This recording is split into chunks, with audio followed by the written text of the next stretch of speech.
Motorbangka nga iya sa kapitan sa barangay Subabas-Bas, Lapu-Lapu City ang nalunod. Luwas na inoon ang tanama sa kay niini. Tiluan Merondina sa report. Mga staff sa usa ka dive shop sa barangay Maribago, Lapu-Lapu City ang unang naka-rescue ni ining motorbangka nga nalunod habig sa Maymundo Island pasado alauna kagahapon sa hapon. Ang motorbangka iya ni Subabas-Bas Barangay Captain Ruben Patigdas. Mato ni Kapitan Patigdas, mihangyo ang usa sa mga barangay workers kaniya nga ipakuha ang iyang bana didto sa isla sa Kaubian kay gitakigan kini pag-ayo aron kini mada sa mainland Lapu-Lapu ug mapatambalan. Kay milurang-lurang man ang hangin ug bawd kagahapon, nahukman ni Kapitan Patigdas nga ipakuha ang bana sa naasoing barangay worker gamit ang iyang motorbangka.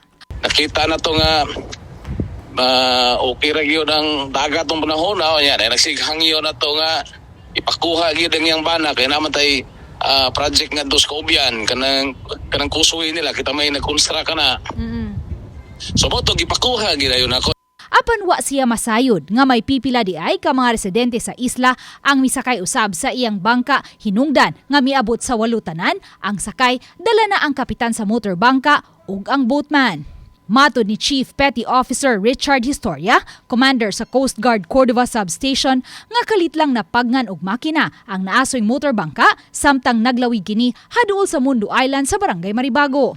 Istorya ni Kapitan niya, nag-upan daw sila sa makina, pagkapaong, sabay po daw pagkapak po sa balod, butong nag-uba ang iyang pamahong sa bangka, butong reach of the sa submerged. Luwas ra hinuon ang tanang 8 ka mga sakay sa bangka. Kagahapon, may gale warning pa nga giluwatan ang Pag-asa, busa hingpit nga gidid-an ang mga gagmayng sakayang pangdagat nga makalawig.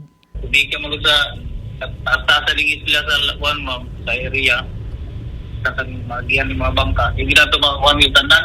Itong pareha ito gahapon, nakalusot itong gahapon. Pag ito na mong bantay, tubig ka, diriagi sa Subabas-Bas. Karong adlaw, bisan pa man kun gilibkas na ang gale warning sa central ug northern portion sa Cebu, pabiling giawhag sa Pag-asa ug sa Cebu Coast Guard ang mga gagmayng sakayang pangdagat nga likayan lang una ang paglawig kay masinati pa ang kalit-kalit nga kusog nga huros sa hangin. Uban ni Marlon Malgazo, Luan Merondina, Balitang Bisda.